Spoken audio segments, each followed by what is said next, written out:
ஆமேன், ஆமேன், ஆமேன். கர்த்தருடைய வார்த்தைக்கு நாம் வருவோம். சங்கீதங்கள் புத்தகம் 22ஆம் அதிகாரம். சங்கீதங்கள் புத்தகம் 22ஆம் அதிகாரம் வசனம் 23, 24.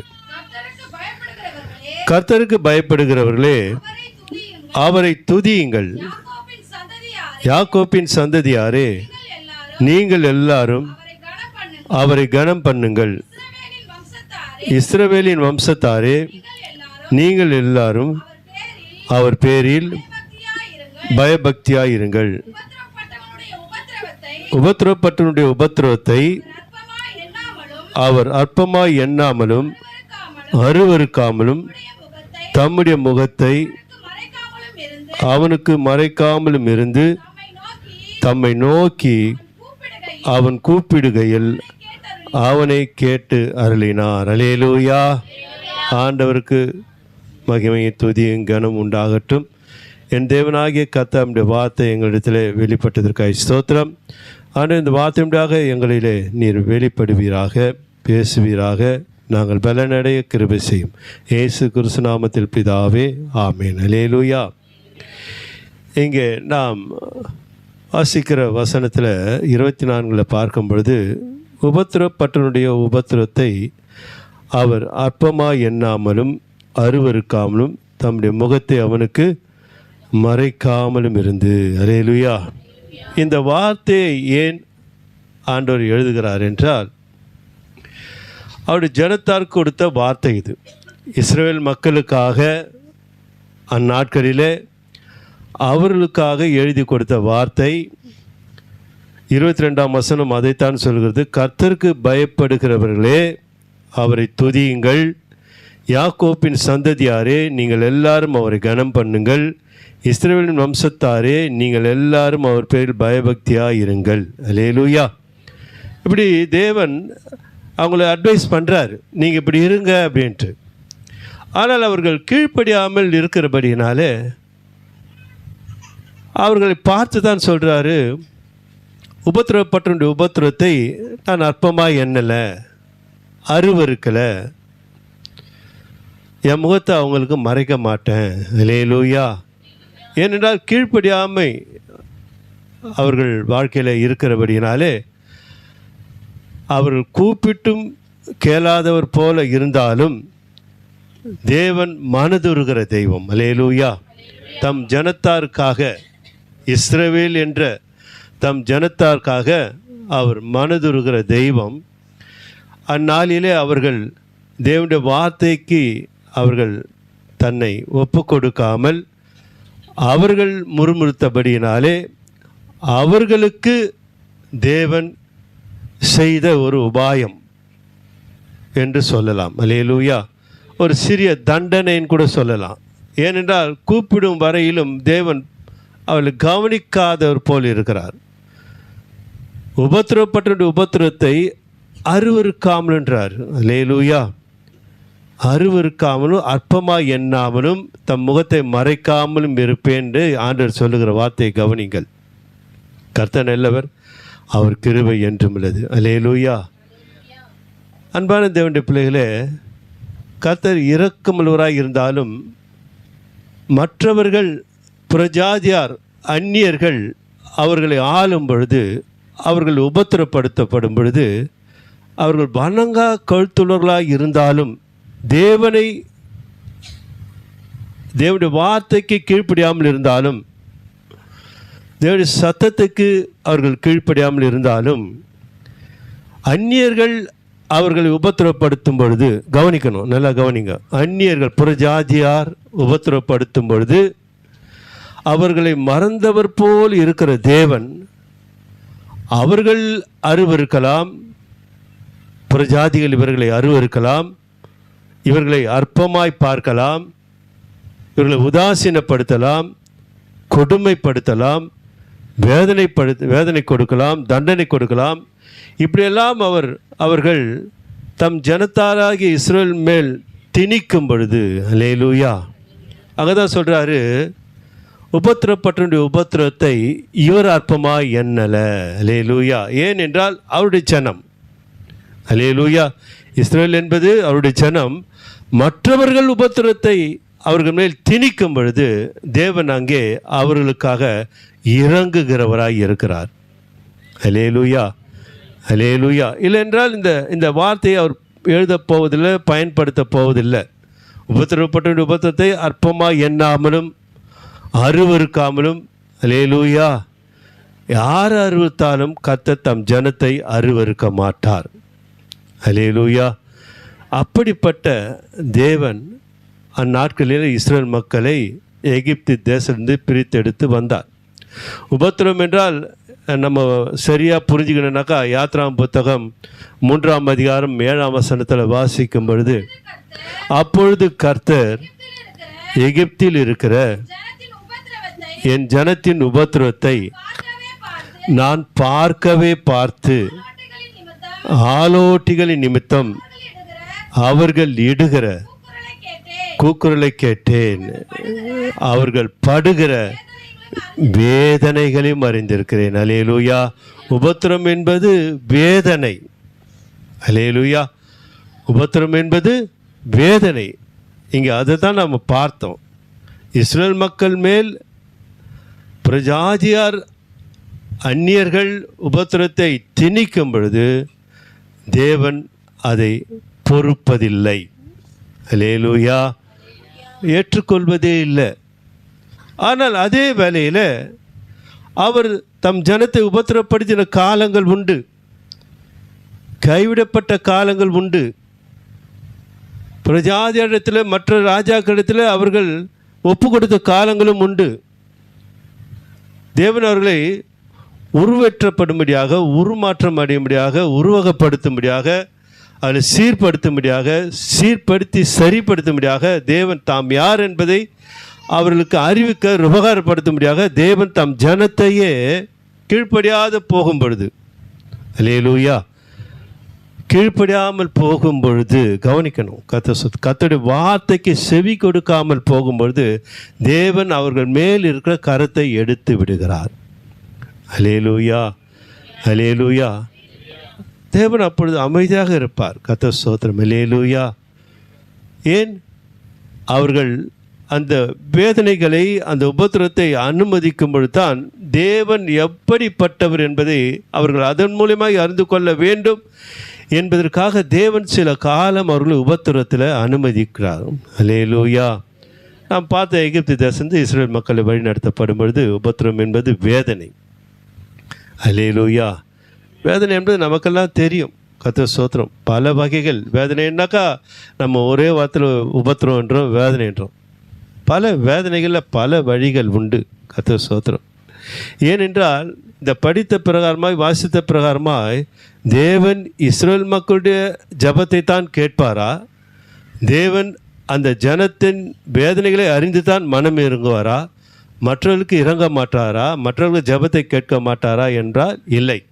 அல்லேலூயா. வேதத்தில் நாம் பார்க்கிறோம். எரேமியா புத்தகம் 32ஆம் அதிகாரம் 27ஆம் வசனத்தை நாம் வாசிக்கும் பொழுது, இதோ நான் மாம்சமான யாவருக்கும் தேவனாகிய கர்த்தர் என்னால் செய்யக்கூடாத அதிசயமான காரியம் ஒன்று உண்டோ? அல்லேலூயா. மாம்சமான யாவருக்கும் நான் தேவனாகிய கர்த்தர் என்று அந்நாட்களிலே சொல்லியிருக்கிறார். இஸ்ரேல் மக்களை வழிநடத்தி கொண்டு வந்தார். இஸ்ரேல் மக்களை பார்த்து சொல்ல, நீங்கள் என் ஜனங்கள், நான் உங்கள் தேவன் என்று சொல்லியிருக்கிறார். ஆனால் அவர்களை மாத்திரம் விசேஷமாக கவனிக்கிறவர் அல்ல. அல்லேலூயா. சொல்கிறாரு, மாம்சமான உலகத்தில் பிறந்த எல்லா உயிர்களுக்கும் நான் கர்த்தராகிய தேவனாக இருக்கிறேன். அது மனிதர்களாகிய எந்த மனுஷனாக இருந்தாலும் சரி, யாராக இருந்தாலும் சரி, பிறப்பிலே பிறந்த எந்த மனுஷனாக இருந்தாலும் சரி, அவர்களுக்கு கர்த்தர் தேவனாகவே இருக்கிறார். அல்லேலூயா. அதான் தாவீது 145ஆம் சங்கீதம் 17ஆம் வசனம் 18ஆம் வசனத்தை நாம் வாசிக்கும் பொழுது 145 17 18 அவர் அதான் வாசிங்க. கர்த்தர் தமது வழிகளில் எல்லாம் நீதியுள்ளவரும் தமது கிரியைகளில் எல்லாம் கிருபை உள்ளவருமாய் இருக்கிறார். ஹல்லேலூயா. அடைய கிரியைகள் என்றால் படைப்புகள். அவரால் சிருஷ்டிக்கப்பட்ட உண்டாக்கப்பட்ட சிருஷ்டிகர் அவர். சிருஷ்டிக்கப்பட்ட நம்மேல் யாராயிருந்தாலும் கிறிஸ்தவர்கள் மாத்திரமல்ல. ஹல்லேலூயா. கவனிக்கணும், இப்போ தான் ரொம்ப கவனிக்கணும். கிறிஸ்தவர்கள் மாத்திரம் அவர் ஜபத்தை கேட்குறாரு, நம்முடைய ஜபத்தை கேட்க மாட்டான்னு யாரும் நினைக்காதபடி. ஹல்லேலூயா. எல்லாருடைய ஜபத்தையும் அவர் கேட்கிறவர். இன்னும் சொல்ல போனால் கிறிஸ்துவனுடைய ஜபத்தை காட்டிலும் கிறிஸ்தவர்களை அறியாதவர்கள் விசுவாசத்தோடு அவரிடத்தில் வரும்போது கிறிஸ்துவுடைய ஜபத்தை கேட்பதை காட்டிலும் அவருடைய ஜபத்திற்கு கர்த்தர் முதலிடம் கொடுக்கிறவர். ஹல்லேலூயா. இதுதான் கிருபை. சிருஷ்டிப்பின் தேவன் அவர்.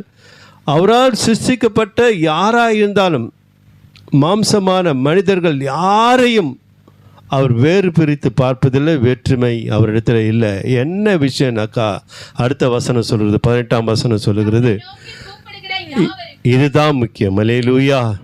பிரஜாதிகள் அவரை நோக்கி கூப்பிடல, கிறிஸ்தவர்கள் அறியாதவர்கள் அவரை நோக்கி கூப்பிடாமல் இருப்பது தான் அவர்கள் தேவனுடைய நன்மையை பெற்றுக்கொள்ளாமல் இருக்கிறார்கள்.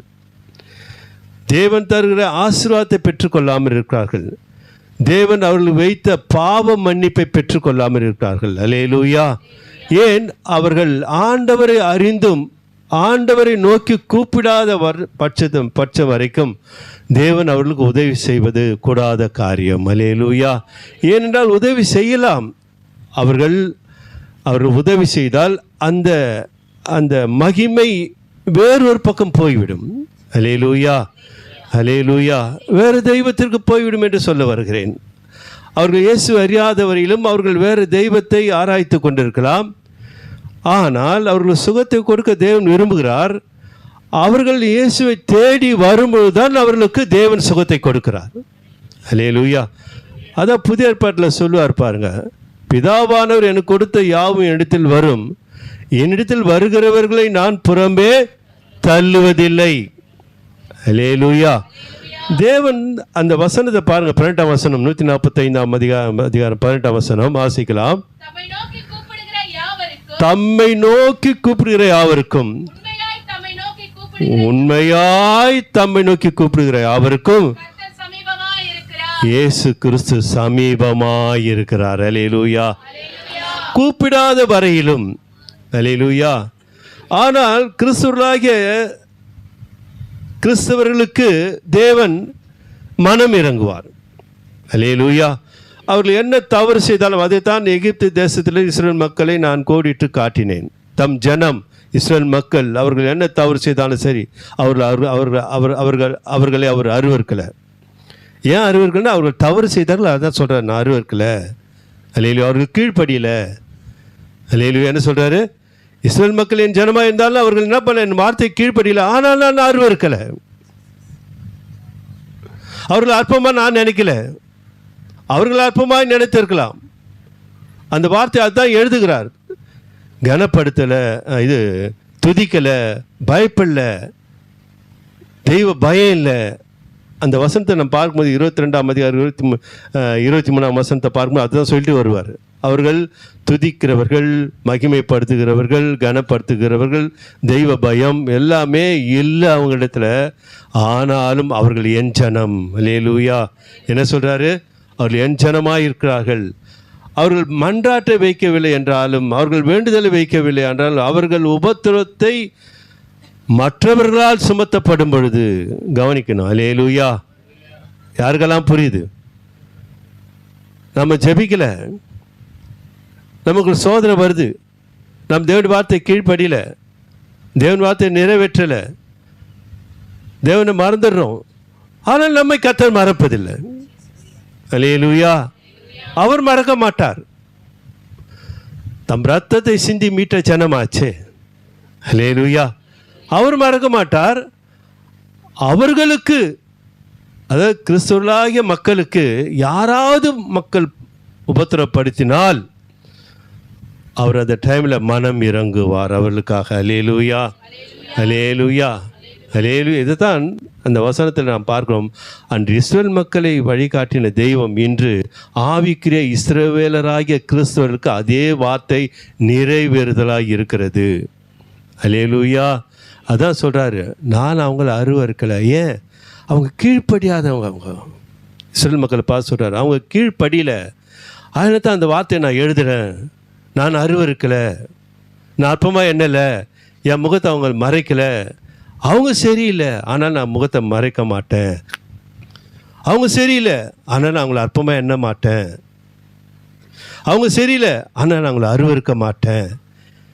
அவர்கள் கூப்பிடும்போது நான் அவர்கள் ஜெபத்தை கேட்டு அவருக்கு அருள் செய்வேன். அல்லேலூயா, அல்லேலூயா. அதே தான் ஆவிக்கிற கிறிஸ்துவாகிய நமக்கும். நாமும் எகிப்து தேசத்து வந்தவர்கள் தான். பழைய வாழ்க்கையெல்லாம் எகிப்து தான். அல்லேலூயா. பழைய வாழ்க்கை, பழைய நடைமுறைகள் எல்லாம் எகிப்திலிருந்து வந்துட்டோம். இப்போ நம்முடைய பயணம் ஆவிக்கிற இஸ்ரவேலிலே கானான் தேசத்தை நோக்கி போய்கொண்டிருக்கிறோம். கர்த்தர் நல்லவர், அவர் கிருபை என்றும் உள்ளது. அல்லேலூயா. சுதந்தரிக்கிற தேசத்திற்காக நாம் போய்கொண்டிருக்கிறோம். அண்டுகிறவர்கள், தேவ சமூகத்தில் அண்டுகிறவர்கள், அரவணைத்துக் கொள்கிறவர்கள் எப்பொழுதும் ஆண்டோடைய பார்வையில் அவர்கள் எப்பொழுதும் சௌக்கியமாக, சுகமாக, ஆரோக்கியமாக இருப்பார்கள். கிறிஸ்துவா இருந்து கிறிஸ்துவ வாழ்க்கை வாழாதவர்கள் இருக்கிறார்களே, அவர்கள் வேதனைகள் வரும். அல்லேலூயா. வேதனைகள் வரும்போது தேவன் அதை பாராமுகமாக இருப்பதில்லை. மற்றவர்கள் அவர்களை துன்பப்படுத்தும் பொழுது அதை தான் சொல்கிறார், நீ துன்பப்படுத்துகிற இயேசு நானேன்னு சொல்வார். பவுல் கட்டியே சொல்வார் பாருங்கள். அல்லேலூயா. ஏன்? தேவன் அதை ஏற்றுக்கொள்கிறார். எல்லா காரியம் தேவன் ஏற்றுக்கொள்கிறார். அதனால பிரஜாதிகளுக்கு அவர் தேவனாக இருக்கிறார். அல்லேலூயா.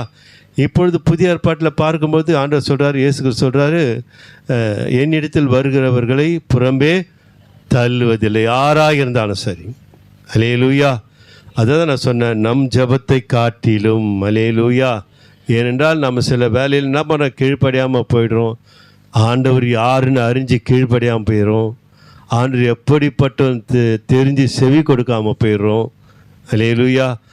தேவ சமூகத்தை மதிக்காமல் மதிப்பிழந்த ஒரு வாழ்க்கை வாழ்ந்து கொண்டிருக்கோம். இதெல்லாம் தேவனுக்கு தெரியும். அல்லேலூயா. அதில் தான் பாருங்கள். ஆனால் அவர்கள் தேவனை பற்றி அறியாதவர்கள். கிறிஸ்துவர் அல்லாதவர்கள் யார் அறியாதவர்கள்? தேவனை அறியாதவர்கள். ஆனால் அவர்கள் தேவனை நோக்கி கூப்பிடும் பொழுது தேவன் அவர்களுக்கு மனம் இறங்குவார். அல்லேலூயா, அல்லேலூயா. வேதனை எப்படி வருது? வேதனை ஏன்னா ஒரு வேதத்தில் நாம் பார்க்கும் மத்தேயு புத்தகம் 15ஆம் அதிகாரம் 22ஆம் வசனத்தை நாம் பார்க்கும்போது, கர்த்தர் ஸ்தோத்திரம், 15:22. அப்பொழுது அந்த திசைகளில் இருக்கிற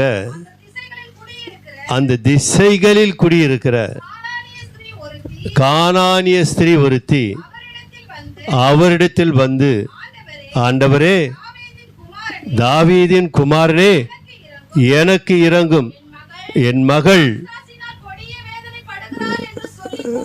ஹல்லேலூயா. எதனால கொடிய வேதனைப்படுகிறாளா? பிசாசினால். ஹல்லேலூயா. பிசாசினால் கொடிய வேதனைப்படுகிறாள். ஹல்லேலூயா. ஏன்? இயேசு கிறிஸ்து ஒரு வாழ்க்கையிலே இல்லை என்றால் அந்த உபத்திரம் யார் கொடுக்கிறது என்றால் சாத்தான் கொடுக்கிறான். ஹல்லேலூயா. தேவனுடைய சம்மதத்தினாலே சாத்தான் உபத்திரம் கொடுக்கறதும் உண்டு.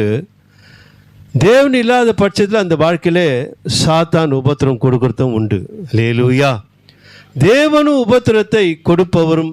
ஏனென்றால் தேவன் கொடுக்கிற உபத்திரம் நம்மை உருவாக்குவதற்காக, புடமிடுவதற்காக, நம்மை சீர்படுத்துவதற்காக. பிசாசு நமக்கு உபத்திரம் கொடுக்கிறான் என்றால் உருக்குலைந்து போவதற்காக. ஹல்லேலூயா. அழிவுக்கு நேராய் நடத்துவதற்காக. அவன் அழிக்கவும் கொல்லவும் வருகிறான் அன்றி வேறொன்றுக்கும் வரமாட்டான். ஹல்லேலூயா. அவன் சோதனை கொடுக்கிறான் என்றால் அது வேதனையான சோதனையாகத்தான் இருக்கும். கர்த்தர் ஸ்தோத்திரம். ஹல்லேலூயா. இவள் ஆண்டவரை அறியாதவள், ஒரு ஸ்திரீ, ஆண்டவரை அறியாதவள். பார், அவள் மேல் தேவன் எவ்வளவு கவனம் வைக்கிறார் என்பதை கவனிங்கள். ஹல்லேலூயா. ஆண்டவர் அறியாத ஒரு கானான் ஸ்திரீ, அவளுடைய மகள் கொடிய வேதனை பிசாசினால் வருகிற அந்த வியாதி இருக்கிறதே, அதை குணப்படுத்த எந்த மருத்துவரும் கிடையாது உலகத்தில். அல்லேலூயா. எந்த மருந்தும் கிடையாது, எந்த டாக்டரும் கிடையாது, எந்த ஹாஸ்பிட்டலும் கிடையாது. ஏனென்றால் டெஸ்ட் பண்ணி பார்க்குறாங்க பாருங்கள், எல்லா டெஸ்ட்டும் எடுத்து பார்க்குறாங்க, எந்த டெஸ்ட்டும் கண்டுபிடிக்க முடியல. ஆனால் இந்த நோய் என்னன்னு தெரியலன்னு சொல்கிறாங்க பாருங்கள். கேள்விப்பட்டிருக்கிறீங்களா? அல்லேலூயா.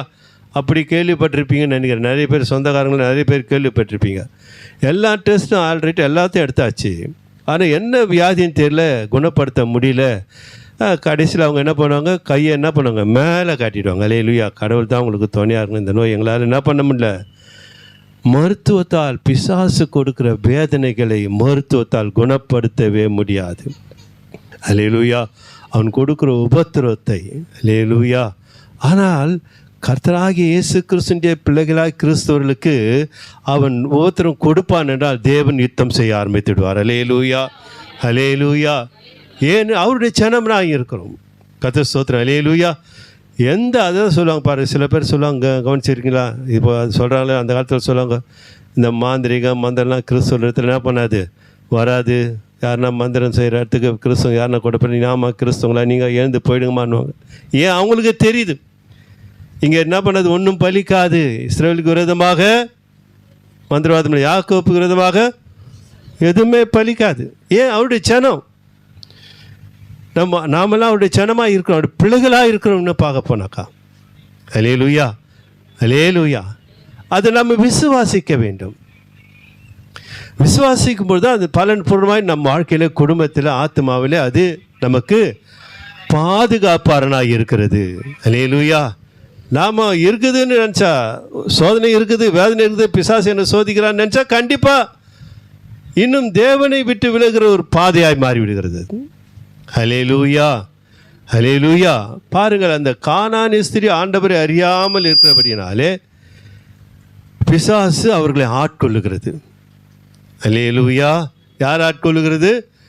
ஆண்டவரை அறியாத குடும்பங்களிலே பிசாசு அதிகமாக ஆளுகை செய்கிறான். கர்த்தர் ஸ்தோத்திரம். ஏன்? தெரியும் அவனுக்கு, நம்மளை விரட்ட இவங்களால் முடியாது, எந்த மருந்து மாத்திரையினாலும் நம்மளை என்ன பண்ண முடியாது, விரட்ட முடியாதுன்னு அவனுக்கு நல்லா தெரியும். அல்லேலூயா.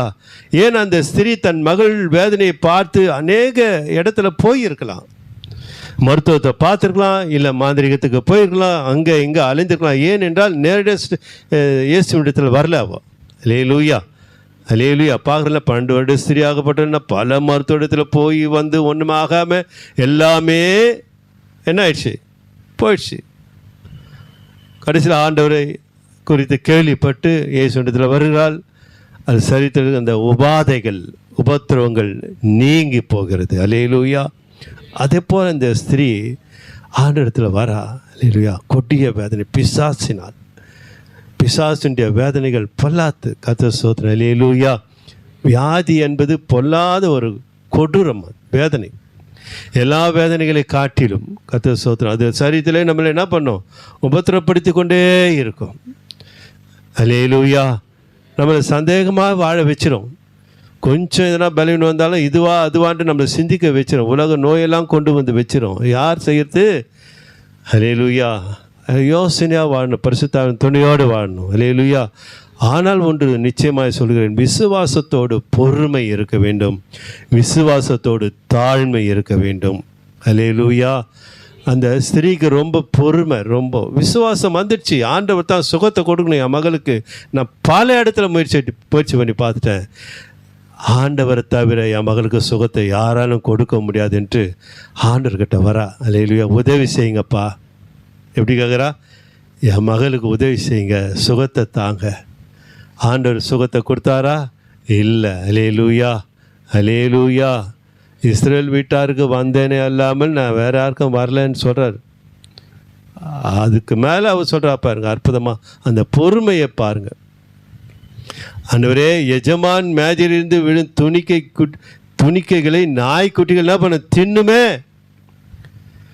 எஜமா எப்போ சாப்பிட்டு அந்த ரொட்டி துண்டு துணிக்க விழுதோ அது வரைக்கும் நான் காத்து நிற்கிறேன்னு பொறுமையை சொல்கிறா. அந்த பொறுமையை பாருங்கள், சகிப்புத்தன்மையை பாருங்கள். அப்போ அது என்ன அர்த்தம்னாக்கா, தேவன் மேல், இயேசு கிறிஸ்து மேல் அவ்வளோ விசுவாசம், அவர்தான் எனக்கு சுகத்தை கொடுக்க வேண்டும் என்று. ஆண்டவர் பொறுமையோடு அமைதியோடு இருக்கிறார். அல்லேலூயா. சில காரியங்களில் சில குடும்பங்களில் தேவன் அமைதியாக இருப்பது போல இருக்கும். ஆனால் கர்த்தருக்கு தெரியும், ஏற்ற காலத்தில் ஏற்ற காரியத்தை கர்த்தர் செய்வார். நன்மை உண்டாகும், தீமைகள் நன்மையாய் மாறிடும். அல்லேலூயா. எந்த தீமையாக இருந்தாலும் சரி, அந்த தீமைகளை கர்த்தர் நன்மையாய் முடிய பண்ணுவார். அல்லேலூயா. பார்த்து சொல்கிறார், மகளே உன் விசுவாசம் பொறுமையிலும் அருமையானது என்றார். நான் எவ்வளோ சொல்லியும் என்ன பண்ணல, விலகலை. உன்னை நான் அருவறுத்தேன், உன் அற்பமாக கூட பேசினேன். ஆனால் நீ என்ன பண்ணலை, சகிப்புத்தன்மையோடு பொறுமையோடு என்மேல் நம்பிக்கை வைத்தபடியால் உன் விசுவாசம் பெரிதென்றார் ஆண்டவர். அல்லேலூயா, அல்லேலூயா. அற்புதமான ஒரு சுகத்தை அந்த மகள், அந்த பிசாசு அந்த மகளை விட்டு போய் விடுகிறது. அல்லேலூயா. பிசாசு தருகிற வேதனைகள் பொல்லாதவைகள். யோபின் வாழ்க்கையில் பார்க்கும். யோபின் வாழ்க்கையில் பார்க்கும்போது தேவனுடைய அனுமதியோடு தான் பிசாசு என்ன பண்ணுறான், வேதனை கொடுக்குறான் யோபு. அல்லேலூயா, அல்லேலூயா. பாருங்கள், அவரும் பொறுமை தான் ரொம்ப முக்கியம். அல்லேலூயா. ஆண்டவர் அறிந்த ஒரு மனுஷன், தேவனுக்கு தெரியும். ஆண்டவர் சொல்கிறாரு, உத்தம, அல்லேலூயா, சன்மார்க்க, அல்லேலூயா. அப்போ உத்தமனுக்கும் சன்மார்க்குக்கும் பலவீனம் வராதா? வரும். அல்லேலூயா. பொல்லாப்புக்கு என்ன செய்கிறான், விலகிறோம். பொல்லாத காரியங்கள் வந்தால் விலகிடுவானா? அவ்வளோ உத்தமனு சன்மான். தேவனுக்கு பயப்படுகிற ஒரு பக்தன். அவன் வாழ்க்கையில் பிசாசு சோதனைகளை கொண்டு வரும்படியாக இயேசு தேவனிடத்தில் கேட்குது. தேவன் அனுமதி கொடுக்கிறார். அல்லேலூயா, அல்லேலூயா. அந்த பொறுமையாகப்பட்டது தான் யோபுவின் வாழ்க்கையில் அற்புதத்தை நடத்துகிறது. நம்ம எவ்வளவுக்கு எவ்வளோ பொறுமையாக இருக்கிறோமோ, அல்லேலூயா. வாழ்க்கையில் எனக்கு வியாதி வந்துடுச்சு, குடும்பம் வந்துடுச்சு, வேதனை வந்துடுச்சுன்னு நாம் என்ன பண்ணக்கூடாது, நம்முடைய அறிக்கைகள் இல்லாதபடிக்கு கர்த்தர் ஸ்தோத்திரம் பொறுமையாய் சொல்கிறார். ஆண்டவர் என்னை கொன்று போட்டாலும் பரவாயில்ல என்றார். அல்லேலூயா, அல்லேலூயா. தேவன் நம்முடைய வார்த்தைகளை எல்லாம் கவனித்து கொண்டு இருக்கிறார். அல்லேலூயா. நான் பேசுகிற வார்த்தைகளை கவனிக்கிறார், நீங்கள் பேசுகிற வார்த்தைகளை கவனிக்கிறார். ஏதோ நாம் ஆண்டவருக்குள்ளே வந்துட்டோம், நம்ம ஏதோனாலும் பேசலான்றது இல்லை. நம்ம சத்தத்தை மாத்திரம் இல்லை, மனுஷர்கள் பேசுகிற பொதுப்படியாக எந்த மனுஷன் பேசினாலும் அந்த மனுஷன் சத்தத்தில் கூட ஆண்டவர் கேட்குறார். மனுஷர் பேசுகிற வீணான வார்த்தைகளை கர்த்தர் கேட்குறாராம். அல்லேலூயா. அப்போ நம்ம பேச்சை கேட்காமல் இருப்பாரா? அல்லேலூயா. அதுதான் நான் அடிக்கடி சொல்லுவேன், நம் வார்த்தை தான் நம் வாழ்க்கையை நடத்த. இங்கே தேவனை மகிமைப்படுத்தி கொண்டே இருக்கிறார். அங்கே அற்புதம் நடக்குது. யோபுவை தேவன் இரட்டத்தனை ஆசீர்வதித்தார். அல்லேலூயா, அல்லேலூயா. வாழ்க்கையில் உபத்திரம் வருது, அதாவது வேதனைகள். உபத்திரம்னா வேதனை பார்த்தோம் இல்லையா? வேதனைகள், அது எந்த வேதனையோ, ஆவியிலோ ஆத்மாவிலோ எங்கே சரீரத்தில் எந்த வேதனைகள் வந்தாலும் சரி, நாம் பொறுமையோடு இருக்கணும். ஏன்? விசுவாசம் இருக்குது நமக்குள்ளே, தேவன் நமக்கு சுகத்தை கொடுப்பார் என்று. அது என்ன வியாதியாக இருக்கட்டும், அல்லேலூயா. அது அவயங்களில் எது ஃபைலர் ஆனாலும் பரவாயில்ல, நான் ஓப்பனாக பேசுகிறேன். எது உள்ள கெட்டு போய் ஒன்றுமத்து உதவாது. டாக்டர் சொல்லிட்டார், கிட்னி போயிடுச்சு, லிவர் போயிடுச்சு, லங்ஸில் எல்லாம் போச்சு, பயந்துருவியா?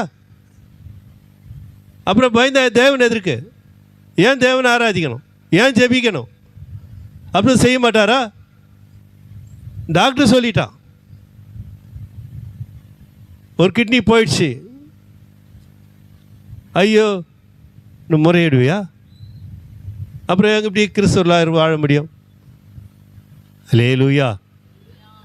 அதை தான் பவுல் சொல்கிறாரு. ஆண்டவர் உன் பலவீனத்தில் என் பலன் பூர்ணமாக விளங்குனாக்கா, ஆண்டவரே எனக்கு பலவீனம் வேணுன்றார். அல்லேலூயா. அதான் இப்படி சொல்கிறேன் நான், புரிஞ்சுங்க. ஆண்டவரே என் கிட்னி போயிடுச்சா, பரவாயில்ல ஆண்டவரே, என் கிட்னி போனாட பரவாயில்ல ஆண்டவரே, உன் பலம் அதை வந்து தாங்குதுன்றீங்களா, அது போதும் ஆண்டவரே. அல்லேலூயா சொல்லுவோமா? இதை தான் பவுல் சொல்கிறார்.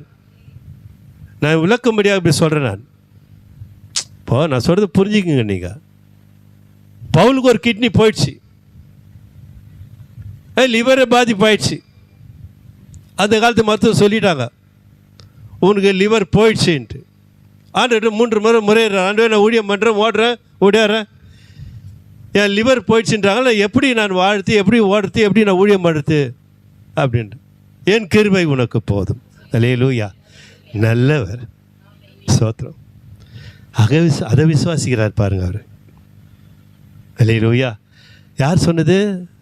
டாக்டர் சொல்ல, என்னை உருவாக்கினவர் சொல்லுகிறார். என் கிருபை உனக்கு போதும், உன் பலவீனத்தில் அந்த போயிடுச்சுன்றாங்களே லிவர், அதில் என் பலம் இருக்குதுன்றார் ஆண்டவர். அல்லேலூயா. புரிய முடியாது சொல்கிறேன். உடனே பவுல் சொல்கிறார், அப்பா ஆண்டவரே எனக்கு இந்த லிவர் நல்லா ஆகக்கூடாது. அல்லேலூயா சொல்கிறோமா? என்ன சொல்கிறார்? என் லிவர் நல்லா ஆகக்கூடாதுப்பா, நல்லா ஆகிட்டா அப்படி வல்லமை தங்காது, அதனால் லிவர் இன்னும் அழிஞ்சு போகணும். அல்லேலூயா சொல்லுவோமா? அல்லேலூயா. இதுதான் விசுவாச வீரருடைய அழகு. சமண தலைவலி வந்துட்டாக்கா, வயிற்று வலி வந்துட்டா, அது இதுன்னு கூப்பாடு போடுவதனால அவனுக்கு தான் பெருமை. அல்லேலூயா. பவுல் சொல்கிறார் பார், கர்த்தர் ஸ்தோத்திரம், அப்படி உருமால்கள் எல்லாம் அற்புதம் செய்து. அல்லேலூயா. பாரு, யாரோ ஒருத்தர் திணிக்கிற அந்த உபத்திரவத்தை கீழ்ப்படியாத அந்த இஸ்ரவேல் மக்கள் கவனிச்சிங்களா? நான் சொன்ன விஷயத்தை, பிரஜாஜா ராஜாக்கள் வந்து உபத்திரத்தை திணிக்கிறாங்க. அதாவது பார்வன் மன்னன், சேனைகள், ஆலோட்டிகள் உபத்திரத்தை திணிக்கிறாங்க பாருங்க. அவர்கள் உபத்திரத்தை பார்த்து அவங்க மறந்துட்டா கூட இவர் மறக்கலை.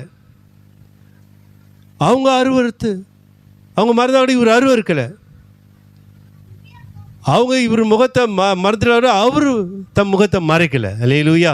அப்போ இஸ்ரவேல் மக்களுடைய ஜபத்தை கேட்கிற தெய்வம், வேதனைகளை, ஜபல்ல வேதனைகளை, பெருமூச்சுகளை, அல்லேலூயா, கேட்கிற தெய்வம் இந்த நாளிலே அவருடைய குமாரனாகிய இயேசு கிறிஸ்து ரத்தத்தால் மீட்கப்பட்ட அருமையான மகனே, உன் வேதனைகள் அறியாமல் இருப்பாரா? அல்லேலூயா. உன் சுகவீனத்தை அறியாமல் இருப்பாரா? சில காலம் சில வேளையில் கர்த்தர் அனுமதிப்பார், ஆனால் அது நீடித்து உன்னோடு இருப்பதும் இல்லை, அது விலகி ஓடும். அல்லேலூயா. அல்லேலூயா. அல்லேலூயா. ஏன்? அவருடைய கிருபை, அவர் சிருஷ்டிப்பின் மேல் அவருடைய கிருபை எண்ணிக்கை இருக்குதுன்னு தான் நம்ம சங்கீதம் 145:17 நம்ம வாசித்தோம்.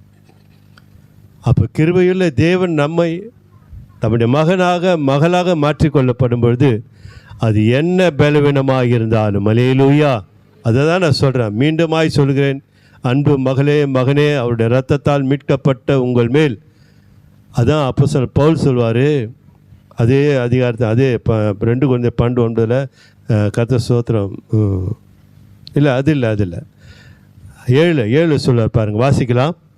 2 Corinthians 12:7 வாசிக்கலாம். அன்றியும் எனக்கு வெளிப்படுத்தலை குறித்து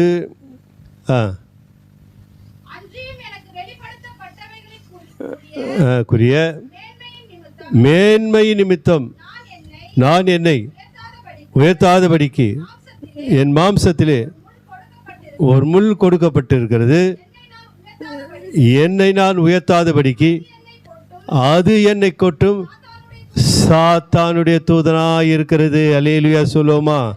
அல்லேலூயா. ஏன்னா மெத்த படித்த ஒரு பவுல், எல்லாமே தெரியும், எல்லா சாஸ்திரங்களும் தெரியும் அவருக்கு. அதனால் அவருக்கு பலவீனம் வரும்போது வேறு வழியை நாடாதபடி, அல்லேலூயா,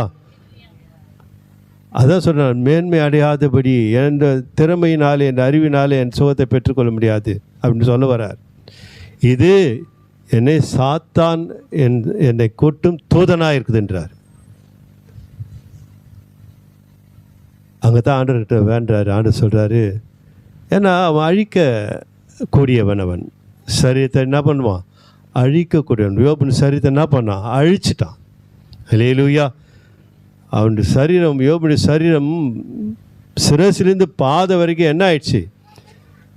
அப்படியே புண்களாக காணப்பட்டு ஓடு எடுத்து சொரியும் அளவுக்கு அந்த சரீரத்தில் சாத்தான் வேதனை கொடுத்துட்டான். அல்லேலூயா. ஆண்டவர் எல்லாத்தையும் பார்த்துன்னு தான் இருக்கிறார். கர்த்தர் ஸ்தோத்திரம். அல்லேலூயா. அதனால் உங்கள் வேதனைகள் என்னவோ நீங்கள் கவலைப்படவே படாதீங்க, பொறுமையாக இருங்கள். அல்லேலூயா. அல்லேலூயா. தேவன் உபத்திரப்படுத்துறதும் உண்டு, தேவன் அது சிட்சிக்கிறது உண்டு, வேதனைக்குள்ளாய் அனுப்புவதும் உண்டு. ஏனென்றால் உருவாக்குவதற்காக. சீரியா தேசத்தில் 2 ராஜாக்கள் 5ஆம் அதிகாரம் 1ஆம் வசனம் வாசிக்கும் பொழுது தேவன் தான் அது செய்கிறார். நாகமான் என்ற அந்த சீரிய பிரதான தளபதி அவன். கர்த்தர் ஸ்தோத்திரம். வாசிக்கலாம், அந்த வசனத்தை வாசிக்கலாம். சீரிய ராஜாவின் படைத்தலைவனாகிய நாகமான் என்பவன் தன் ஆண்டவனிடத்தில் பெரிய மனுஷனும் எண்ணிக்கை உள்ளவனுமாயிருந்தான். அவனை கொண்டு கர்த்தர் சீரியாவுக்கு ரட்சிப்பை கட்டளையிட்டார்.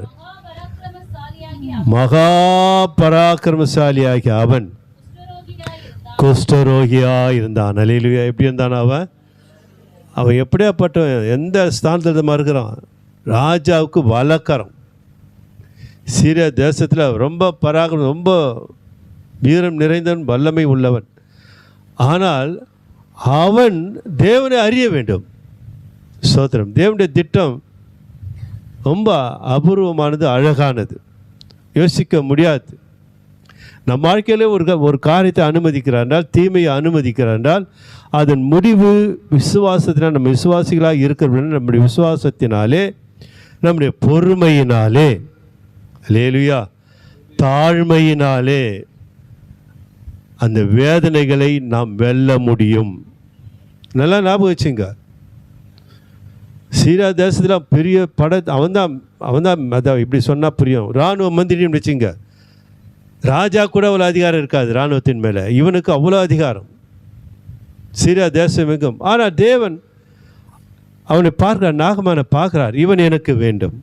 அல்லேலூயா. பவுல் எப்படி தெரிந்து கொண்டார்? பவுல் எனக்கு வேண்டும். எப்படி அவர் தெரிந்து கொண்டார்? வேதனை கொடுத்தார். அல்லேலூயா. 3 நாட்கள் கண்கள் தெரியாமல் கடைசி வரைக்கும் அந்த வேதனை இருந்தது. அவர் தன்னுடைய மேல் வஸ்திரத்தை அடிக்கடி துடைப்பாரான். கண்களில் நீர் தாரையாக வழிந்து கொண்டே இருக்குமா. அவர் நிருபங்களாக எழுதுனதெல்லாம் சிறையில் இருக்கும்போது கண்களை துடைத்து கொண்டு தான் அந்த எபேசியர் நிருபங்களாக எழுதியிருக்கிறார்.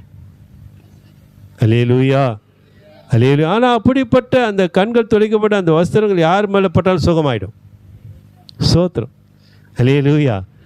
எவ்வளோ நல்லவர் பாருங்களேன். நாம் நினைக்கிறோம் இந்த நம்மளுக்கு துன்பம் வந்துச்சு, துன்பம் இல்லை. யாரும் அப்படி நினைக்க வேண்டிய கர்த்தருடைய பிள்ளைகளை. எனக்கு வருத்தம் வந்துச்சு, துன்பம் வந்துச்சு, வேதனை வந்துச்சு, உபத்திரம் வந்துச்சு, கிடையாது. நான் அடிக்கடி அதை சொல்லுவேன். அது நினைக்காது, அந்த பக்கம் போவாதீங்க. நன்மையாய் முடிய பண்ணுகிற தேவன் ஒருவர் உன்னோடு உண்டு. அல்லேலூயா. நாகமான் தேவை. இவனை கொண்டு அந்த தேசத்தில் ரட்சிப்பை கட்டளையிட வேண்டும். அவனை எப்படி அழைப்பது? அல்லேலூயா. அவன் சரீரத்தில் ஒரு வியாதி அனுமதிக்கிறார். அதான் குஷ்டரோகம். அல்லேலூயா. அல்லேலூயா. நன்றாக இருந்தவன். அவன் மூலியமாக தான் அந்த தேசத்தை என்ன பண்ண, ரட்சிப்பை வெளிப்படுத்தணும். அந்த தேசம் வேண்டும் ஆண்டவருக்கு. அது யார் தேவை? நாகமான் தேவை. நாகமானை எப்படி அழைப்பது? எப்படி அழைக்க முடியும்? அவன் சரீரத்தில் ஒரு உபத்திரத்தை அனுப்புகிறார் தேவன். அதுதான் என்னது? குஷ்டரோகம். யாராலும் சுகப்படுத்த முடிஞ்சுதா? இல்லை, யாராலையும் சுகப்படுத்த முடியலை. அல்லேலூயா. எங்கே போனால் சுகம் கிடைக்கும்? திருச்சபைக்கு வந்தால் தான் சுகம் கிடைக்கும். அல்லேலூயா. வெளியே எங்கேயுமே சுகம் கிடைக்காது. அல்லேலூயா. சபைக்குள்ளே தான் சுகம் கிடைக்கும். இது மட்டும் நான் கர்த்தருடைய வார்த்தையின்படியாக சொல்கிறேன். வெளியே தீர்க்க முடியாத எவ்வளோ வியாதிகள் இருக்குது. ஒரு ஜெபத்தில் அற்புதம் நடந்திருக்கிறது. அல்லேலூயா. சாட்சி சொல்லி எத்தனையோ பேர் தேவனை மகிமைப்படுத்தியிருக்கிறார்கள். எவ்வளோ நாள் படுக்கையில் இருந்திருப்பாங்க. சுகமாகலன்னு இருப்பாங்க. ஊழியக்காரர் ஜெபம் பண்ணவனே ஆண்டவர் அங்கே விடுதலை கொடுக்குறார். ஏன்? அவர்கள் அவருக்கு வேண்டும். ஹல்லேலூயா, ஹல்லேலூயா. நாகமான் அப்படி தேவைப்பட்டதினால் தேவன் நாகமான் சரித்திர ஒரு உபத்திரத்தை அனுமதிக்கிறார். ஏன்? அவனை கொண்டு தேசத்தை ரட்சிப்பு கட்டளையிட வேண்டும் என்று.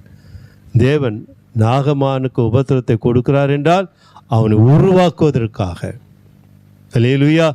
பிசாசு ஒருவருக்கு உபத்திரம் கொடுக்குறான், வேதனை கொடுக்குறான் என்றால் அதை தான் சொல்லியிருக்கேன், அவளை அழிப்பதற்காக, அவருடைய சமாதானத்தை அழிப்பதற்காக, அவருடைய செல்வங்களை அழிப்பதற்காக, அவருடைய சந்தோஷம் சமாதானம் எல்லாம் குடும்பமே ஹல்லேலூயா நிர்மலப்படுத்தும்படியாகத்தான் சாத்தானுடைய செயலாக இருக்குது. ஆனால் அந்த கானான ஸ்திரீ தெரிந்தவளாய், ஆண்டவரை அறிந்தவளாய் தேவனத்தில் வந்து உதவி கேட்கிறார். ஆண்டவரே, கொடிய வேதனை பிசாசினார் என் மகள் என்ன பண்ணுறா, கொடிய வேதனைப்படுகிறார், உதவி செய்யுங்கப்பா. அவளை கர்த்தர் பொறுமையாய் நடத்தி அவர் சொல்லுகிறார், உன் விசுவாசம்தான் உன் மகளுடைய பிசாசு என்ன பண்ணுச்சு, ஓட்டிடுச்சு. ஹல்லேலூயா. நீ நம்பின பார், என்னை நம்பி வந்து அந்த நம்பிக்கை தான் அந்த பிசாசு ஓடிச்சுன்றார். ஹல்லேலூயா, ஹல்லேலூயா. பாருங்கள் அன்பான தேவனுடைய பிள்ளைகளை, தாழ்மை ரொம்ப முக்கியம்.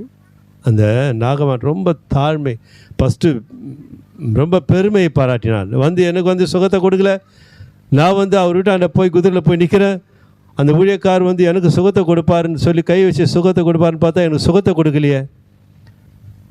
போய் யோர்தான் இதில் போய் 7 முறை முழுகின்றார. என் தேசத்தில் என்ன மாரி நதிகளாக இருக்குது, அந்த நதியில் போய் நான் முழுகி இருப்பேனே. ஹல்லேலூயா. அப்போ ஒரு சின்ன அதில் ஒரு ஊழியக்காரன் சொல்கிறான், வேலைக்காரன்,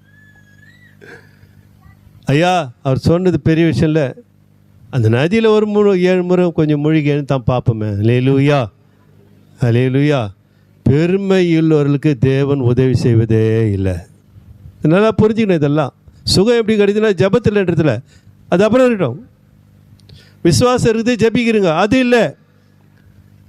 சொல்லுகிற சத்தியத்தை கவனிங்கள். பொறுமை தேவ சமூகத்தில் அவசியம். ஹல்லேலூயா. அதை காட்டிலும் தாழ்மை மிக அவசியம். தாழ்மையும் பொறுமை வந்துட்டு அவங்ககிட்ட எந்த வியாதியும் வராது. இது நல்லா கவனிங்க. ஹல்லேலூயா. வராது. எப்படி வரும்? விசுவாசத்தினாலே பொறுமை, விசுவாசத்தினால் தாழ்மை, இது ரெண்டும் வல்லமை உள்ளது. ஹல்லேலூயா. அப்போ அந்த மேட்டுமை விட்டு இறங்கி தாழ்மைக்கு வருகிறான் நாகமான். முழுகி எழுந்துக்கிறான். 7வது முறை எழுந்திருக்கும் போது என்ன கிடைக்குது அவனுக்கு? பூர்ண சுகம் கிடைக்கிறது. ஹல்லேலூயா. நம்ம எவ்வளவுக்கு எவ்வளவு தாழ்மையாக இருக்கிறோமோ, உண்மையாகவே கர்த்தருடைய ஜீவனை கொண்டு பேசுகிறேன், உங்களை ஒரு வியாதி கூட அண்டாது. வந்தால் கூட அதுதான் போகணும் தான், நீ கவலைப்பட மாட்ட. ஹல்லேலூயா. வராதுன்னு சொல்ல, வரோம், வந்து போட்டோமே. அதுதான் பவுல் சொல்கிறாரு, என் லிவர் போனாட பரவாயில்ல ஆண்டவரே, உன் வல்லமை எனக்கு வேண்டுன்றார். நான் விளக்கும்படியாக தான் சொல்கிறேன், இதை புரிஞ்சுப்பின்னு தான் இந்த உதாரணத்தை இப்படி பேசுகிறேன். என் கிட்னி போனாட பரவாயில்ல ஆண்டவரே, உன் வல்லமை எனக்கு அது போதுன்னு சொன்னார் பாரு. ஹல்லேலூயா. எப்படி அது கிட்னி அப்படியே இருக்கும்? அந்த கிட்னி எப்போ நல்லா ஆகிட்ருக்கும், அந்த லிவர் எப்போ சீராகிட்ருக்கும். ஹல்லேலூயா சொல்லுவோமா? ஹல்லேலூயா. என் கிட்னியை காட்டிலும் என் லிவரை காட்டிலும் வல்லமை பெரிது ஆண்டவரே. அதான் பவுல் பாராட்டுறார், தேவனை மகிமைப்படுத்து. இதுதான் மகிமைப்படுத்துவது. ஹல்லேலூயா. இப்படி மகிமைப்படுத்தி கர்த்தரை இரக்கத்தை, அவருடைய காருண்யத்தை, அவருடைய தயவை பெற்றுக்கொள்ள வேண்டும். ஹல்லேலூயா, ஹல்லேலூயா. தாழ்மை. 100 வரான் பார், என்ன சொல்கிறான்? ஆண்டவரே, நான் பெரிய அதிகாரம், எனக்கு 100 பேர் வேலை செய்கிறாங்க. ஒருத்தன் போனாக்கா அங்கே போயிட்டு வானா போவான். இன்னொருத்தர் கூப்பிட்டு இங்கே வான்னு இந்த பக்கம் போயிட்டு வா நான் வருவான். எனக்கு அவ்வளோ அதிகாரம் இருக்குது. எல்லாரையும் நான் விரட்டுவேன், எல்லாரையும் துரத்துவேன், எல்லாரையும் அடி பண்ணி வைப்பேன். ஆனால் என் வேலைக்காரில் ஒருத்தன் சுகவீனமாக இருக்கிறான், அவனுக்கு என்னால் என்ன கொண்டு கொடுக்க முடியாது? சுகத்தை கொடுக்க முடியாது. ஏன்? நான் வசதி படைத்தவன். என் வேலைக்காரனுக்கு பல மருத்துவர்களை கொண்டு நான் பார்த்தேன், அவனுக்கு சுகமே கிடைக்கல. ஹல்லேலூயா, ஹல்லேலூயா. பாருங்கள், அவன் சுகவீனம் அந்த வேலைக்காரன் சுகவீனம் 100க்கு அதிபதிக்கு வேதனை கொடுக்குது. அப்போ அந்த வேலைக்காரன் எவ்வளோ நல்லவனாக இருந்திருப்பான். அந்த வேலைக்காரனுக்காக ஆண்டவரிடத்தில் வந்து மன்றாட்டை வைக்கிறான். அல்லேலூயா, அல்லேலூயா. அவ்வளோ இடத்துல மருத்துவத்தில் போய் சுகமாகலை. கடைசியில் இயேசுவை குறித்து கேள்விப்பட்டு, ஆண்டவரே நீர் என் வீட்டுக்கு வர நான் இல்லை, அந்த தகுதி எனக்கு இல்லைப்பா, நீர் சர்வ வல்லமையுள்ள தேவன், நீங்கள் ஒரு வார்த்தை சொல்லுங்கள், அல்லேலூயா சொல்லுமா, தூரமாக இருக்க என் வேலைக்காரன் ஆகிடுவான், சுகமாயிடுவான். அல்லேலூயா சொல்லுமா. அவன் விசுவாசிக்கிறான். நம்ம விசுவாசம் எங்கே போச்சு? ஏன் அதை சொல்லி நிற்கிறீங்கன்னு கேட்குறேன் நான். எனக்கு இப்படி ஆயிடுச்சு, அப்படி ஆயிடுச்சு, இங்கே வலிக்குது, அங்கே வலிக்குது. அல்லேலூயா சொல்லுவீங்களா? அதுக்கு மேட்டு உங்கள் வாயில் வருமா? வரக்கூடாது. அறியாதவன் ஆண்டவர் பார்த்து திரும்புகிறாரு. கிறிஸ்தவங்களை பார்த்து, கிறிஸ்தவ மக்களை பார்த்து திரும்புகிறார். கிறிஸ்தவர்களே எனக்கு வெக்கமாகுதுன்றார். உங்களுக்கு இல்லையா அந்த விசுவாசம் சொல்கிறார். அல்லேலூயா சொல்லுமா. அவனுக்கு இருக்குது. ஆண்டவர் அறியாதவன் அவனுக்கு இருக்குது அந்த தாழ்மை குணம் இருக்குது. நான் மனம் இறங்குவேன். அல்லேலூயா, அல்லேலூயா, அல்லேலூயா. சுகம் எங்கேருந்து வரும்? ஜெபிப்பதினாலா? அது எனக்கு தெரியல. இல்லை, விசுவாசம் இருக்குது. என்னை சுகப்படுத்தணுன்னு நம்ம வேறு மாதிரிலாம் கொஞ்சம் சிந்திப்போம் பாருங்கள். அதுதான் நம்மளை போகாது இருக்குது. இல்லை ஆண்டவரை, அதை நீங்கள் சுகப்படுத்திடுவீங்க ஆண்டவர். அல்லேலூயா சொல்லுவோமா. அல்லேலூயா. வந்த வழியாக போய்டும் ஆண்டவரை. பேசத்தான் நம்மளுக்கு அருகதை இருக்குது, அதிகாரம் இருக்குது, வல்லமை இருக்குது, எல்லாமே இருக்குது, கர்த்தர் கொடுத்துருக்கிறார். ஆனால் பேசத்து கிடையாது. அல்லேலூயா. 10 பேர்கிட்ட சொல்லின்னு இருக்க வேண்டியதுதான். சொல்லுங்கள், ஊழியக்காரர்கிட்ட சொல்லுங்கள், அதோட தேவசனத்தில் கொண்டு போங்க. அல்லேலூயா, அல்லேலூயா. மாம்சம் இருக்கிற வரைக்கும் என்ன இருக்குது? அங்கே நோவு இருக்கும், வியாதி இருக்கும். எந்த டாக்டரும் குணப்படுத்த முடியாத வியாதியும் வரும். ஆனால் குணப்படுத்த சர்வ வல்லவர் பரிகாரி ஒருவர் இருக்கார். அல்லேலூயா. தாழ்மை, அவனிடத்தில் தாழ்மை, அந்த 100க்கு அதிபதி தாழ்மை. கர்த்தர் ஸ்தோத்திரம். அல்லேலூயா. அந்த தாழ்மை தான் சுகத்தை கொடுத்தது. ஜபத்தை காட்டிலும் அந்த தாழ்மையை கர்த்தர் பார்க்குறாரு. இஸ்ரவேல் மக்களை பார்க்குறாரு. சீசர்லாம் திரும்பி பார்க்குறாரு. சீசர்களை பார்த்து கூப்பிட்றாரு. அல்லேலூயா. உங்களுக்கு இப்படி விசுவாசம் இருக்குதான்னு கேட்குறாரு. இந்த நாளில் நம்ம இடத்துல கூட ஆண்டவர் கேட்குறாரு, உங்களுக்கு அப்படி விசுவாசம் இருக்குதா? அல்லேலூயா. சுகம் எங்கேருந்து வரும்? பரத்திலிருந்து அருளப்பட்டால் ஒழிய ஒன்றையும் பெற்றுக்கொள்ள முடியாது. அல்லேலூயா. அதனால் அன்பான இந்த பிள்ளை அதைத்தான் ஆண்டவர் சொல்கிறாரு, உபத்திரப்பட்டு உபத்திரத்தை அற்பமாக எண்ணாமல், அருவருக்காமல், தமது முகத்தை மறைக்காமல் அவன் கூப்பிடுகள் அவனுக்கு அவர் கேட்டருளினார். அல்லேலூயா, அல்லேலூயா. நம்ம மேலே மனம் இறங்குகிற தெய்வம் அவர்.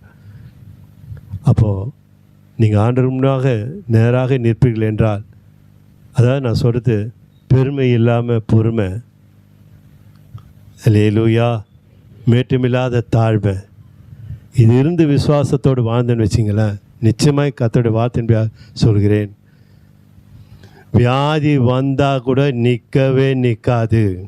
அல்லேலூயா, அல்லேலூயா. எந்த வியாதியும் வந்து நீங்கள் அட்மிட் ஆகிற அளவுக்கு இருக்காது. திருச்சபையில் வசனம் வாசிக்கிற எதற்கு தெரியுமா? 3 வசனங்கள் எதுக்கு வாசிக்கிறோம்? இருக்கிறதெல்லாம் வெளியே போயிடணும். அல்லேலூயா. என்ன வியாதி இருந்தாலும் வெளியே போய்கிட்டே இருக்கணும். அதுக்கு தான் 3 வசனத்தை நம்ம சபை முடிஞ்ச உடனே வாசிக்கிறோம். அல்லேலூயா. வாசிக்கிற வாசிக்கிற வாசிக்கிற வசனங்கள் ஆகப்பட்டது உங்களுக்குள்ள விசுவாசத்தை கொண்டு வரும். நான் திருச்சபையில் நான் அறிக்கை செய்த ஆண்டவர் எனக்கு எப்படி இந்த பலவீனம் வரலான்னு யோசிக்க அந்த விசுவாசமாகப்பட்டது எல்லா பலவீனத்தை மாற்றிடும். அல்லேலூயா. அதனால் அப்போ பவுல் சொல்கிறாரு, ஒரே பலவீனம், ஆனால் சொல்கிறார், என்னை பலப்படுத்துகிற கிறிஸ்துவினாலே எல்லாவற்றையும் செய்ய எனக்கு பலன் உண்டு. அல்லேலூயா. பல பயணங்களை மேற்கொண்டவர். நாமலாம் கொஞ்சம் சோதனை, ஏன்னா ஒன்று சும்மா சின்ன தலைவலி, சின்ன வயிற்று வலி, ஏன்னா ஊழியத்துக்கு வரமாட்டோம், ஊழியம் செய்ய மாட்டோம், அதை பண்ணுறோம், இதை பண்ணுறோம், நம்மளை என்ன பண்ணிக்கிறோம்? குறைச்சி மதிப்பிட்டு கொள்ளுகிறோம். நம்ம மதிப்பை நம்ம குறைச்சிக்கிறோம். தேவனுடைய அந்த அனுக்கிரகத்தை நாம் என்ன பண்ண குறைச்சிடுறோம். அல்லேலூயா. பலவீனமாக இருக்கும்போது தான் எழுந்து ஊழியத்தை செய்ய வேண்டும்.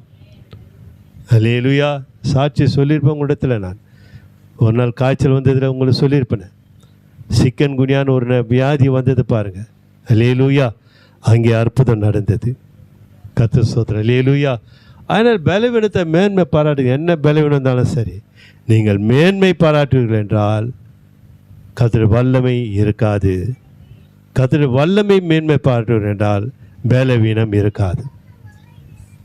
எதை பாராட்ட வேண்டும், எதை மேன்மைப்படுத்த வேண்டும், எது இருக்க வேண்டும், எது இருக்கக்கூடாது என்று தீர்மானிக்க வேண்டியது உங்களிடத்தில் இருக்கிறது. அல்லேலூயா. அவசரம் இல்லாமல் பொறுமையோடு இருங்க. மேற்றம் இல்லாமல் தாழ்மையாக இருங்க. பணிவாக இருங்க. கர்த்தர் ஸ்தோத்திரம். அல்லேலூயா. நிச்சயமாய் அது உங்கள் வாழ்க்கையிலே சுகத்தை கொண்டு வரும். இது உண்மை. இது தீர்க்க தரிசன வார்த்தை சொல்லுகிறேன். மருத்துவர்களும் தேவையில்லை, யாரும் தேவையில்லை. நீங்கள் தானே மருத்துவர்கள். நீங்கள் தான் மருத்துவர். உங்களுக்குள்ளே இருக்க தாழ்மை தான் மருத்துவம். உங்களுக்குள்ளே இருக்கிற பொறுமை தான் மருத்துவம். நான் சொல்கிற அர்த்தம் புரிஞ்சுப்பினேன். இப்போ பொறுமை இல்லாத ரொம்ப கோபக்காரங்க பாருங்கள். டென்ஷன். பொறுமை இல்லை. அவங்களுக்கெல்லாம் கோபம் தாய்ச்சி திடீர்னு வரும். எதுக்கு எடுத்தாலும் கோபம். என்ன ஆகுது உள்ளகிற ஆவியங்கள்லாம்? கொதிச்சு டென்ஷன் பார்ட்டின்றாங்க பாரு. நிறைய பேர் கேள்விப்பட்டீங்கன்னா டென்ஷன் பார்ட்டி. கண்டதுக்கெல்லாம் கோவப்படுவாங்க பாரு. அல்லேலூயா. ஜாக்கிரதை. அடிக்கடி ஹாஸ்பிட்டல் போக வேண்டியது வரும். அப்படி இருந்தால் எனக்கு ஒரு ஆசை இருக்குது. நம்ம சபையில் யாரும் ஹாஸ்பிட்டல் போகாதளவுக்கு வாழ்ந்துடணும். அல்லேலூயா சொல்லுமா? அல்லேலூயா. ஹாஸ்பிட்டலா? அல்லேலூயா. அப்படி ஒரு வாழ்க்கையை நம்ம உருவாக்க முடியுமே? ஏன் முடியாது? முடியும். அல்லேலூயா. ஏனென்றால் 22ஆம் அதிகாரம் சங்கீதம் 17ஆம் வசனத்தை மாத்திரம் வாசிக்கலாம். 23ஆம் வசனம். 22ஆம் அதிகாரம் 23ஆம் வசனம். இந்த வசனம் ரொம்ப பொருந்தும். இதை நான் விசுவாசிக்கிறேன். கர்த்தருக்கு பயப்படுகிறவர்களே அவரை துதியுங்கள். யாக்கோபின் சந்ததியாரே நீங்கள் எல்லாரும் அவரை கனம் பண்ணுங்கள். இஸ்ரவேலின் வம்சத்தாரே நீங்கள் எல்லாரும் அவர் பேரில் பயபக்தியாயிருங்கள். அல்லேலூயா. இந்த வசனத்தை நம்ம கடைபிடிச்சிட்டோம்னா வியாதினா என்னான்னு நாம் கேட்கணும். அல்லேலூயா சொல்லுமா? அல்லேலூயா. இந்த வசனத்தை விடவே விடாதீங்க. சங்கீதம் 22, 23 வாசிங்க. 24 நமக்கு அப்புறம் இருக்கட்டும். 23 முக்கியமான வசனம். அல்லேலூயா. யோபின் வாழ்க்கையில் ஒத்துட்டு பார்த்தா கரெக்டாக இருக்கும். கர்த்தர் ஸ்தோத்திரம். அல்லேலூயா. அப்படியே நான் சொல்லிக்கொண்டே போகலாம். கர்த்தர் நல்ல. ஆகையினால கர்த்தருக்கு பயப்படுவோம். அல்லேலூயா. நான் டோட்டலாக ஒரே வார்த்தை கர்த்தருக்கு பயப்படுவேன்னாக்கா அதில் எல்லாம் அடங்கி போச்சு. எல்லாமே அடங்கி போச்சு. நீங்கள் அதை யோசிச்சு தியானிக்கணும். கர்த்தருக்கு பயப்படுங்கள். கர்த்தர் ஸ்தோத்திரம். அல்லேலூயா. கர்த்தருக்கு உள்ள பயபக்தியாயிருங்கள். இது 2 வசனம். கர்த்தரை கனப்படுத்துங்கள். இது போதும். நமக்கு போதும். வாழ்க்கையில் நம்ம வாழ்க்கையில் நம்ம சந்தோஷமாக இருப்போம், சமாதானமாக இருப்போம், சௌக்கியமாக இருப்போம், ஆரோக்கியமாக இருப்போம், ஆசீர்வாதமாகவே இருப்போம். அல்லேலூயா. கர்த்தருடைய பிள்ளைகளே நாம் ஜெபிப்போம். ஸ்தோத்திரம், ஸ்தோத்திரம், ஸ்தோத்திரம். மகா இரக்கம் கிருபை நிறைந்த எங்கள் அன்பின் பரலோக பிதாவே, மனமகிழ்ச்சியான ஆசீர்வதிக்கப்பட்ட இந்த காலை வேளை பரிசுத்த ஓய்வு நாள் ஆராதனைக்காய் ஸ்தோத்திரம். இந்த வார்த்தையாக எங்களை தாழ்த்தி ஒப்புகிறோம். ஆகவே நாங்கள் எப்பொழுதும் உம்முடைய வார்த்தையாக பொறுமையோடும், விசுவாசத்தில் தாழ்மையோடும் வாழ எங்களுக்கு கிருபை செய்வீராக. இப்படியாய் நாங்கள் உம்மை மையப்படுத்த உமக்குண்டாக நாங்கள் ஆண்டவருடைய அன்புக்கு பயந்து ஆண்டவரே உம்முடைய பாதத்தில் எங்கள் பக்தியை நாங்கள் ஊற்ற எங்களுக்கு கிருபை செய்யும். அப்படியே வார்த்தைகள் வசனங்கள் ஒவ்வொருடைய வாழ்க்கையில் நிறைவேறுவதாக. வந்திருக்கிற பிள்ளைகள் மேல் யாவர் மேலும் அநாதி தீர்மானத்தின் கிருபை வல்லமையாய் இறங்குவதாக. சுகவீனங்கள் மாறட்டும். சுகமான தெய்வத்தின் வல்லமை ஒவ்வொரு மேலும் ஆட்கொள்ளட்டும். ஒப்பு கொடுத்து தாழ்த்தி ஒப்புடு. இயேசு கிறிஸ்து நாமத்தில் பிதாவே. ஆமேன், என் ஆத்துமாவே கர்த்தரை ஸ்தோத்திரி, என் முழு உள்ளமே பரிசு நாமத்தை ஸ்தோத்திரி. என் ஆத்துமாவே கர்த்தரை ஸ்தோத்திரி, அவர் செய்த சகல மறவாதே. ஆமேன், ஆமேன், ஆமேன். நம்முடைய கர்த்தராகிய இயேசு கிறிஸ்துவின் கிருபை, பிதாவாகிய தேவனுடைய அன்பும் பரிசுத்த ஆவியானவருடைய ஐக்கியம் நம் அனைவரோடு கூட என்றும் இருப்பதாக. ஆமேன். நம்